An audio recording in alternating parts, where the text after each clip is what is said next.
Hi everyone, welcome to my channel ஷஸ்மினாஸ் diary. மீண்டும் ஒரு புதிய முயற்சி உங்கள் எல்லாரையுமே சந்திக்கிறதுல ரொம்பவுமே மகிழ்ச்சி. இன்றைக்கி நாம் குக்கர் யூஸ் பண்ணி எக் ரைஸ் எப்படி செய்கிறதுன்னு தான் பார்க்க போகிறோம்.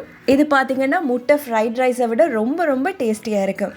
இது ரொம்ப சிம்பிளாகவே செஞ்சு முடிச்சிடலாம். அண்ட் அதோட பேச்சுலர்ஸ் கூட இது ரொம்ப ஈஸியாகவே செஞ்சிடலாம். அந்தளவுக்கு ரொம்ப ஈஸியான ரெசிபி. இந்த மாதிரி ஒரு தடவை செஞ்சு கொடுத்து பாருங்கள், அப்புறம் அடிக்கடி செஞ்சு தாங்கன்னு கேட்பாங்க. இந்த ஈஸியான எக் ரைஸ் எப்படி செய்யலாம்னு பார்க்கலாம் வாங்க.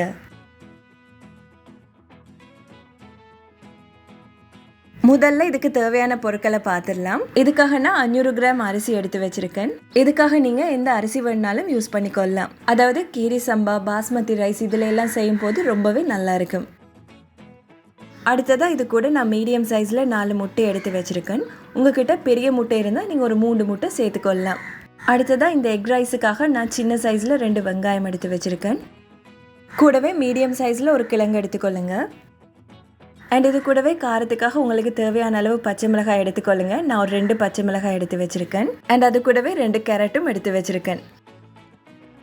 அடுத்ததாக இதுக்கு தேவையான மசாலா பவுடர்ஸை பார்த்துடலாம். இதுக்காக நான் 2 டேபிள் ஸ்பூன் அளவு மிளகாய் தூள் எடுத்து வச்சுருக்கேன்.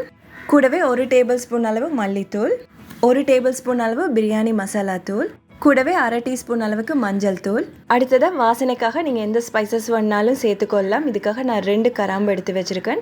அண்ட் இது கூடவே 2 பட்டையும் எடுத்துக்கொள்ளுங்க. அடுத்ததாக தேவையான அளவு உப்பு, மிளகுத்தூளும் எடுத்துக்கொள்ளுங்க. கூடவே வாசனைக்காக நான் கொஞ்சமாக கருவேப்பிலை எடுத்து வச்சுருக்கேன். ஸோ இவ்வளவு தான் இந்த ரெசிபி பண்ணுறதுக்கு தேவையான பொருட்கள். இப்போ இதுக்கு தேவையான மரக்கறிகளை கட் பண்ணி எடுத்துக்கொள்ளலாம். ஸோ இதுக்காக ஒரு ஸ்க்ரேப்பர் வச்சு உருளைக்கிழங்கோட தோல் எல்லாத்தையுமே கவனமாக சீவி எடுத்துக்கொள்ளுங்க.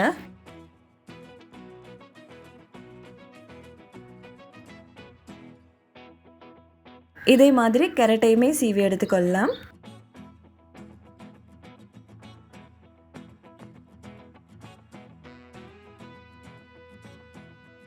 இந்த மாதிரி எல்லாத்தையுமே சீவி எடுத்ததுக்கு அப்புறமா இது சுத்தமாக கழுவி எடுத்துக்கொள்ளுங்க. அடுத்ததாக இது மாதிரி ஒரு ஸ்க்ரேப்பர் யூஸ் பண்ணி நான் இந்த கையில் வச்சிருக்கிற மாதிரியே இந்த கேரட்டை ஸ்க்ரேப் பண்ணி எடுத்துக்கொள்ளுங்க. இந்த மாதிரி கையில் வச்சு ஸ்க்ரேப் பண்ணும்போது பார்த்தீங்கன்னா இந்த கேரட் இந்த மாதிரி நீல வாக்கில் நமக்கு கிடைக்கும்.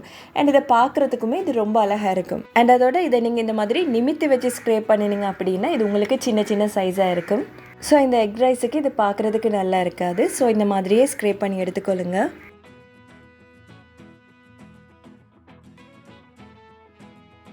இதுக்கப்புறமா இதே மாதிரி உருளைக்கிழங்கையுமே சீவி எடுத்துக்கொள்ளுங்க.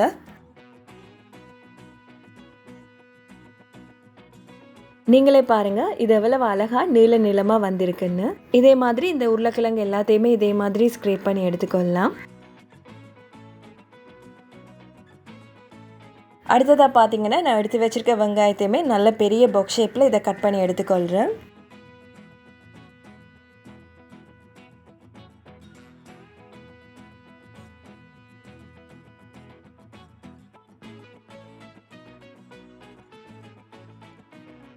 அரிசியுமே பார்த்தீங்கன்னா நல்லா கழுவி தண்ணியை வடித்து எடுத்துக்கொள்ளுங்க. இதுக்கப்புறமா இந்த எக் ரைஸ் செய்ய ஆரம்பிக்கலாம். நான் இந்த எக் ரைஸை பார்த்தீங்கன்னா குக்கரில் தான் செஞ்சு எடுத்துக்கொள்ள போகிறேன். ஆனால் இதுக்குரிய தாளிப்பை நான் குக்கரில் வச்சு தாளிக்காமல் அடுப்பில் வச்சு தாளித்து எடுத்துக்கொள்கிறேன்.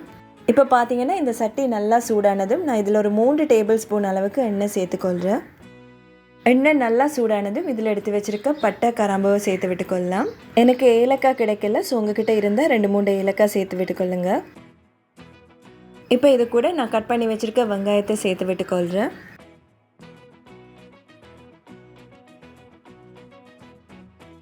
கூடவே பச்சை மிளகாயம் சேர்த்து இந்த வெங்காயத்தை தாளித்து எடுத்துக்கொள்ளலாம்.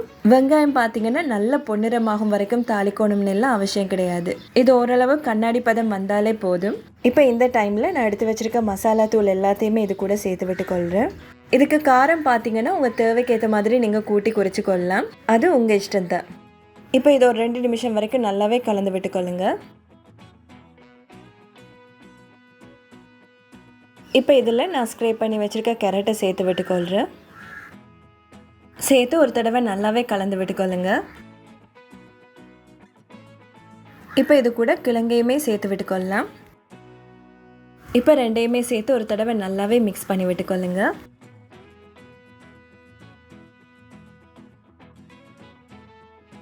இப்போ இதில் நான் 2 டேபிள் ஸ்பூன் அளவுக்கு பட்டர் சேர்த்து விட்டுக்கொள்கிறேன். நீங்கள் இதுக்கு பதிலாக எண்ணெய் கூட இதே அளவுக்கு சேர்த்து விட்டுக்கொள்ளலாம். இப்போ இதையுமே சேர்த்து ஒரு தடவை நல்லாவே கலந்து எடுத்துக்கொள்ளுங்க.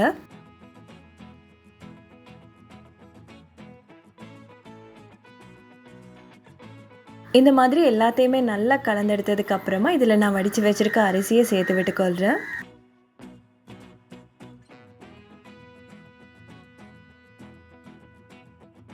இப்போ இந்த அரிசிக்கு மேலே நான் எடுத்து வச்சுருக்க முட்டை இந்த மாதிரி ஒன்றா உடைச்சி சேர்த்து விட்டுக்கொள்கிறேன்.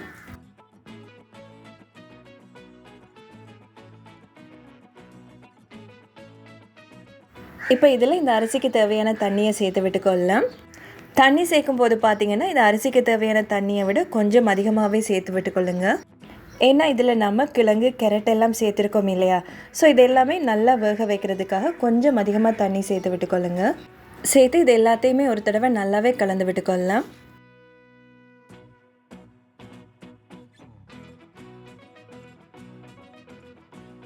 இந்த மாதிரி நல்லா கலந்து விட்டதுக்கு அப்புறமா இதில் தேவையான அளவு உப்பு சேர்த்து விட்டுக்கொள்ளுங்க. கூடவே வாசனைக்காக கொஞ்சமாக கருவேப்பிலை ரொம்ப சேர்த்து விட்டுக்கொள்கிறேன். இப்போ இது எல்லாத்தையுமே ஒரு தடவை நல்லாவே கலந்து விட்டதுக்கு அப்புறமா இதை நான் குக்கருக்கு மாற்றி விட்டுக்கொள்கிறேன். இப்போ இதை மூடி வேக வச்சு எடுத்துக்கொள்ளலாம். இப்போ இந்த ரைஸ் குக்கர் ஓமுக்கு மாறினதுக்கு அப்புறமா இதை ஓப்பன் பண்ணி பார்க்கலாம். பார்த்தீங்கன்னா அரிசி எல்லாமே நல்லாவே வெந்து வந்திருக்கு. இப்போ இது ஒரு கரண்டியால் அடிவிட்டு நல்லாவே கலந்து எடுத்துக்கொள்ளுங்க.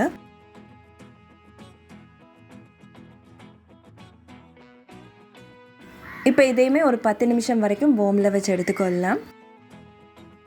சோறு பார்த்தீங்கன்னா நல்லா வெந்து ஒன்றோட ஒன்று ஒட்டாமல் நல்லா உதிரி உதிரியாக வந்திருக்கு. இப்போ இதையுமே அடிவிட்டு நல்லா கிண்டி எடுத்துக்கொள்ளுங்க. இப்போ இதிலேருந்து ஒரு கேரட் எடுத்து காட்டுறேன் பாருங்கள். இதுவுமே நல்லாவே வெந்து வந்திருக்கு. ஸோ இது கரெக்டான பதம். இந்த டைமில் உங்களுக்கு காரம் குறைவாக இருந்துச்சு அப்படின்னா இதில் நீங்கள் கொஞ்சமாக மிளகுத்தூள் சேர்த்து விட்டுக்கொள்ளலாம். சேர்த்து இதையுமே ஒரு தடவை நல்லாவே கலந்து விட்டுக்கொள்ளுங்க. ஸோ அவ்வளவுதான், சூப்பராகவே எக் ரைஸ் ரெடி ஆகிடுச்சு. சமைக்க தெரியாதவங்க கூட இதை ரொம்ப ஈஸியாகவே செஞ்சிடலாம். அண்ட் அதோட இதுக்கு தேவையான பொருட்களுமே ரொம்ப ரொம்ப குறைவு. நான் சொல்லியிருக்க அதே அளவுகள் படி நீங்களும் செஞ்சிங்கன்னா ரொம்ப ஈஸியான டேஸ்டியான எக் ரைஸ் நீங்களுமே செஞ்சு கொள்ளுவீங்க. இப்போ இது ஒரு பவுலுக்கு மாற்றி டீமோல்ட் பண்ணி எடுத்துக்கொள்ளலாம். இந்த மாதிரி செஞ்சு உங்கள் குட்டீஸுக்கு கொடுத்து பாருங்கள். ரெஸ்டாரண்ட்டில் சாப்பிட்ற அதே ஃபீலோட ரொம்ப என்ஜாய் பண்ணி சாப்பிடுவாங்க. இந்த முட்டை ரைஸ் கூட நீங்கள் சிம்பிளாக சில்லி பேஸ்ட் இல்லைன்னா மாசி சம்பல் வச்சு சாப்பிட்டு பாருங்கள், ரொம்ப அருமையாக இருக்கும். ஸோ கண்டிப்பாக நீங்களும் இதே மெத்தடில் ட்ரை பண்ணி பாருங்கள். வீட்டில் இருக்க எல்லாருமே ரொம்ப விரும்பி சாப்பிடுவாங்க. இந்த முயற்சிக்கான பலன் உங்கள் அன்பான ஆதரவும் அழகான சொற்களும் தாங்க. முயற்சி செய்கிறவங்களுக்கு கை கொடுக்கணும்னா உங்கள் அன்பானவங்களுக்கு ஷேர் பண்ணுங்கள், தோள் கொடுங்க. இதே போல் மீண்டும் ஒரு புது முயற்சியில் முடிந்தால் சந்திப்போம். அதுவரை மகிழ்ச்சியாக வாழ்வோம், முடிந்தால் வாழ வைப்போம். Bye bye.